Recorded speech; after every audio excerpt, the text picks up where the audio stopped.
Hello friends, technique മലയാളത്തിലെ മറ്റൊരു വീഡിയോയിലേക്ക് സ്വാഗതം. ഇന്ന് നമ്മൾ ഡിസ്കസ് ചെയ്യാൻ പോകുന്നത് 30,000 രൂപ നിങ്ങളുടെ കയ്യിലുണ്ടെങ്കിൽ നിങ്ങൾക്ക് വാങ്ങാൻ പറ്റിയ നല്ല ക്യാമറ സെൻട്രിക് ഡിവൈസസ് ഏതൊക്കെയാ എന്നാണ് നമ്മൾ നോക്കാൻ പോകുന്നത്. അപ്പോൾ ഇപ്പോൾ നമ്മൾ നേരത്തെയും വീഡിയോയിലും പറഞ്ഞ പോലെ തന്നെ ഈ പണ്ടൊക്കെ 20,000 രൂപയ്ക്ക് അത്യാവശ്യം നല്ല ക്യാമറ സെൻട്രിക് ഡിവൈസസ് കിട്ടുമായിരുന്നു. അതായത് പ്രൈമറി ക്യാമറയും അൾട്രാ വൈഡ് ആംഗിൾ ക്യാമറയും അതേപോലെ നല്ല സെൽഫി ക്യാമറയൊക്കെ വെച്ച് ക്യാമറ സ്പൂൺസ് ഉണ്ടായിരുന്നു. എന്തായാലും ഇപ്പോൾ അൾട്രാ വൈഡ് ആംഗിൾ ക്യാമറ 20,000 രൂപയ്ക്ക് താഴെ നിന്ന് ഓൾമോസ്റ്റ് ഔട്ടായി തന്നെ വേണമെങ്കിൽ പറയാം. പ്രൈമറിയും ഡെപ്ത് സെൻസറും മാത്രമേ ഉള്ളൂ. എന്നാൽ 20,000 to 25,000 റുപ്പീസിൽ ഇപ്പോൾ അൾട്രാ വൈഡ് ആംഗിൾ ക്യാമറ ഉണ്ട്. എന്നാൽ നല്ലൊരു ക്യാമറ സെൻട്രിക് ഡിവൈസ് മേടിക്കണം എന്നുണ്ടെങ്കിൽ ഡെഫിനറ്റ്ലി നമ്മളൊരു 30,000 രൂപയെങ്കിലും മുടക്കിയാലേ പറ്റുള്ളൂ. കാരണം 30,000 രൂപ മുടക്കിയാലേ നമുക്ക് അത്യാവശ്യം നല്ല ക്വാളിറ്റി സെൻസറും ക്യാമറ സെൻട്രിക് ഫോണും കിട്ടുന്നുള്ളൂ. എന്നാലും 30,000 രൂപ മുടക്കുകയാണെങ്കിൽ പോലും ഇപ്പോഴും തന്നെ ടെലിഫോട്ടോ ലെൻസ് ഉള്ള ക്യാമറ ഫോൺസ് ഒക്കെ വളരെ ചുരുക്കമാണ് 30,000 രൂപ കൊടുത്താലും. അപ്പോൾ അങ്ങനെ ഇരിക്കുന്ന ഈ സമയത്ത് നമുക്ക് 30,000 രൂപയ്ക്ക് വാങ്ങാൻ പറ്റിയ ഏറ്റവും നല്ല കുറച്ച് ക്യാമറ സെൻട്രിക് ഡിവൈസസ് ഏതൊക്കെയാണ് നമ്മൾ നോക്കാൻ പോകുന്നത്. അപ്പോൾ ഇപ്പോഴത്തെ പോലെ ഈ ചാനൽ ആദ്യമായിട്ടാണെങ്കിൽ സബ്സ്ക്രൈബ് ബട്ടൺ പ്രസ് ചെയ്യുക. അതേപോലെ തന്നെ ബെൽ ഐക്കൺ ക്ലിക്ക് ചെയ്യുമ്പോൾ നിങ്ങൾക്ക് എല്ലാ വീഡിയോസിനും നോട്ടിഫിക്കേഷൻ കൂടെ ലഭിക്കുന്നതാണ്. അപ്പോൾ നമുക്ക് തുടങ്ങാം. അപ്പോൾ ആദ്യത്തെ ഡിവൈസ് ഓണറിന്റെ സീരീസ് ആണ്. ഓണറിന്റെ 200 സീരീസ് 200 പ്രോ ആണ് ഇറങ്ങിയത്.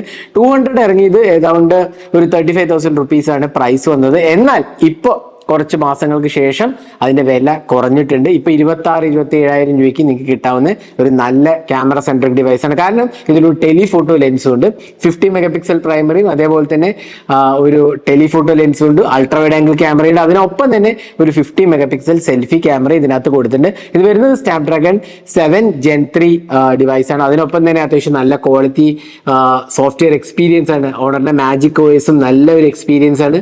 അത്യാവശ്യം നല്ല ബാറ്ററി കപ്പാസിറ്റി ഉണ്ട്, ഡിസ്പ്ലേയും കുഴപ്പമില്ല. വേറെ കുറെ നല്ലൊരു പാക്കേജാന്ന് പറയാം. കാരണം ഇതിന്റെ പ്രൈസ് 35,000 രൂപ വരുന്നപ്പോൾ ഡെഫിനറ്റ്ലി കുറച്ച് പ്രൈസ് കൂടുതലാണെന്ന് നമ്മൾ പറഞ്ഞായിരുന്നു. എന്നാൽ ഇപ്പോൾ വില കുറഞ്ഞിട്ട് 26,000-27,000 റേഞ്ചിൽ നിങ്ങൾക്ക് കിട്ടാവുന്നതാണ്. അപ്പൊ ആ ഒരു പ്രൈസിന് ഡെഫിനറ്റ്ലി നല്ല ഒരു ഓപ്ഷനാണ് ഓണർ 200. അടുത്തത് മോട്ടോയുടെ Edge 50 Pro 5G ആണ്.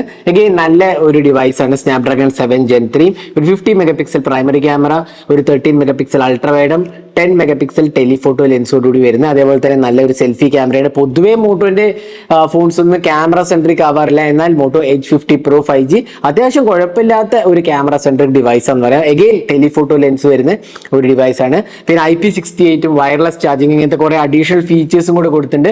അറൌണ്ട് 30,000 രൂപയ്ക്ക് നിങ്ങൾക്ക് കിട്ടാവുന്ന ഒരു നല്ല പാക്കേജാണ്. സ്നാപ്ഡ്രാഗൺ 7 Gen 3 ആണ്. അത് അത്രയ്ക്ക് ഒരു പെർഫോമൻസ് ഓറിയന്റഡ് ഡിവൈസ് അല്ല. എഗെയിൻ ഒരു ഫീച്ചർ സെറ്റ് ഒക്കെ കൂടി വന്ന ഒരു ഡിവൈസ് ആണ്. പ്രത്യേകിച്ച് ആ ലുക്സും എല്ലാം തന്നെ നല്ല ക്വാളിറ്റിയാണ് ഓഫർ ചെയ്തിരിക്കുന്നത്. അപ്പോൾ ഇതും 30,000 രൂപയ്ക്ക് താഴെ നിങ്ങൾക്ക് എടുക്കാവുന്ന മറ്റൊരു ഡിവൈസ് ആണ്. ഇനി ഇതിൽ മൂന്നാമത്തെ ഡിവൈസ് പറഞ്ഞാൽ OnePlusന്റെ Nord 4 ആണ്. ഇത് സ്നാപ്ഡ്രാഗൺ 7+ Gen 3 ആണ്. എഗെയിൻ വളരെ പവർഫുൾ ആയ ഡിവൈസ് ആണ്. എന്നാൽ ക്യാമറ കുഴപ്പമില്ല എന്ന് പറയാം. ഒരു 50 മെഗാ പിക്സൽ പ്രൈമറിയും 8 മെഗാ പിക്സൽ അൾട്രാ വൈഡും അതേപോലെ തന്നെ 16 mega pixel selfie camera. Again Nord 3 ആയിട്ട് കമ്പയർ ചെയ്യുമ്പോൾ Nord 4ന്റെ ഡിസൈനും നല്ലതാണ്. അതേപോലെ തന്നെ സോഫ്റ്റ്വെയർ എക്സ്പീരിയൻസും നല്ലതാണ്. പിന്നെ ക്യാമറാസും ഇംപ്രൂവ്ഡ് ആണ് ഡെഫിനറ്റ്ലി പറയാം. അപ്പോൾ ഓവറോൾ നല്ലൊരു പാക്കേജ് ആണ്. സ്നാപ്ഡ്രാഗൺ 7+ Gen 3 ഉണ്ടാവുകൊണ്ട് തന്നെ പിന്നെ ഫാസ്റ്റ് ചാർജിങ് പ്രോട്ടോകോൾസ് ഉണ്ട്. 80 what super hook, in fact 100 what super hook ഉണ്ട്. അതിനൊപ്പം തന്നെ നമുക്ക് കിട്ടുന്നത് നല്ലൊരു ബാറ്ററി കപ്പാസിറ്റിയും വരുന്നുണ്ട്. ഇത്തവണ എല്ലാ ബാറ്ററിയും ഇംപ്രൂവ്ഡ് ആയിട്ടുണ്ട്. അപ്പൊ അതുകൊണ്ട് തന്നെ നല്ലൊരു പാക്കേജാണ് ഡെഫിനറ്റ്ലി പറയാം. അത്യാവശ്യം കുഴപ്പമില്ലാത്ത ഒരു ക്യാമറ സെറ്റപ്പോടുകൂടി വരുന്നത് Nord 4. ഇനി അടുത്തത് റിയൽമിന്റെ 13 Pro Plus 5G ആണ്. അഗെയിൻ ഇതൊരു പെരിസ്കോപ്പോടുകൂടി വരുന്ന ക്യാമറയാണ്. ടെലിഫോട്ടോ ലെൻസ്, അതായത് 50 മെഗാ പിക്സൽ പ്രൈമറിയും 50 മെഗാ പിക്സൽ സോണിയുടെ പെരിസ്കോപ്പ് ലെൻസും ആണ്. പിന്നെ ഒരു 8 മെഗാ പിക്സൽ അൾട്രാ വൈഡും 32 മെഗാ പിക്സൽ സെൽഫി ക്യാമറയാണ് വരുന്നത്. അപ്പോൾ അഗെയിൻ ക്യാമറ സെൻട്രിക് ഡിവൈസ്. എന്നാൽ പ്രോസസർ സ്നാപ്ഡ്രാഗൺ 7s Gen 2 ആണ്. അപ്പൊ അത്രയ്ക്ക് ഒരു വാവ് ഫാക്ടർ ഒന്നുമില്ല. എന്നാലും കുഴപ്പമില്ലാത്ത ഒരു AMOLED display, 120 Hz refresh rate അങ്ങനെ എല്ലാണ്ട്. പിന്നെ 80 വാട്ട് സൂപ്പർ ഹൂക്ക് ചാർജിങ്ങും എല്ലാം തന്നെ കൊടുത്തിട്ടുണ്ട്. അപ്പോൾ അഗെയിൻ ക്യാമറ സെൻട്രിക് പാക്കേജ് ആണ്. പെരിസ്കോപ്പ് ലെൻസോടുകൂടി വരുന്ന മറ്റൊരു ഡിവൈസ് ആണ് റിയൽമി 13 Pro Plus 5G. ഇനി അടുത്തത് ഐക്യൂന്റെ ഡിവൈസ് ഐക്യൂ Z9S Pro. ഇത് അഗെയിൻ സ്നാപ്ഡ്രാഗൺ 7 Gen 3 ഡിവൈസ് ആണ്.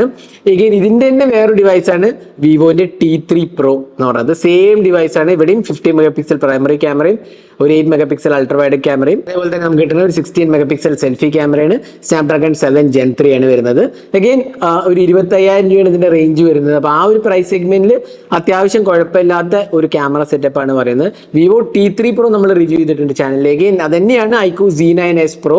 രണ്ടും തന്നെ സെയിം ഡിവൈസാണ്, രണ്ട് പേരിൽ ഇറങ്ങിയെന്ന് മാത്രമേ ഉള്ളൂ. അപ്പോൾ ഇത് ഏതിലെടുത്താലും വ്യത്യാസങ്ങളൊന്നും തന്നെ ഇല്ല. ചെറിയ സ്റ്റോറേജ് വ്യത്യാസങ്ങളും കളർ വ്യത്യാസങ്ങളും മാത്രമേ ഉള്ളൂ. ക്യാമറയും പ്രോസസ്സറും ഒക്കെ സെയിം തന്നെയാണ്. അപ്പോൾ അതും നല്ല ഒരു പാക്കേജ് ആയിട്ട് നമുക്ക് പറയാവുന്നതാണ്, അറൌണ്ട് 25,000 റുപ്പീസിൽ.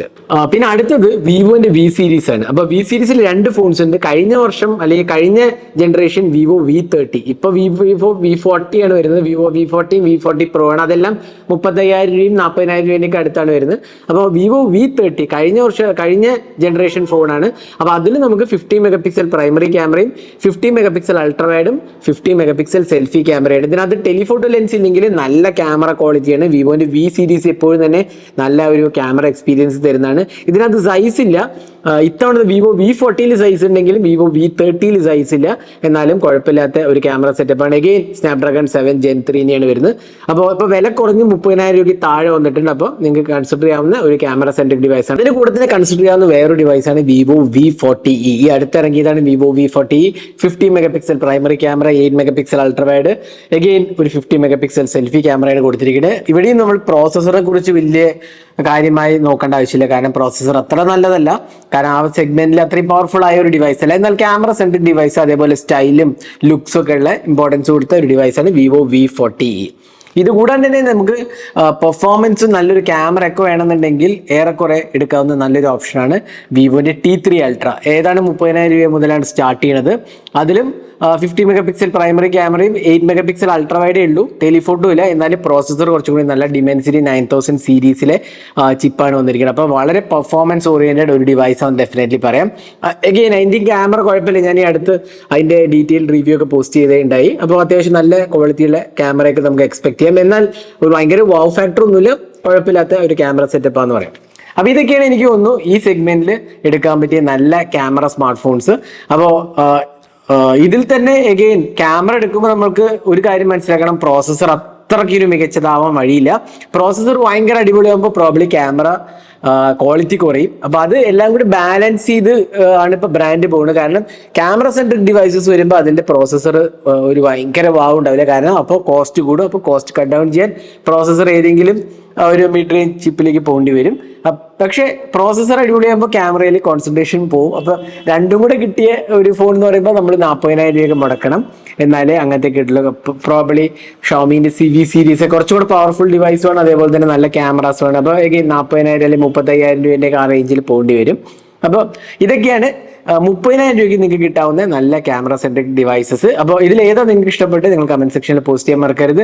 ഇത് കൂടാണ്ട് ഈ ലിസ്റ്റിൽ അല്ലാത്ത വേറെയേതെങ്കിലും ഡിവൈസ് നിങ്ങളുടെ പിക്കിൽ ഉണ്ടെങ്കിൽ ഡെഫിനറ്റ്ലി അതും കമന്റ് സെക്ഷനിൽ പോസ്റ്റ് ചെയ്യാൻ മറക്കരുത്. അതേപോലത്തെ കൂടുതൽ വീഡിയോസിനായി ചാനൽ സബ്സ്ക്രൈബ് ചെയ്യാൻ മറക്കരുത്. Thanks for watching. Hope to see next video. Have a great day.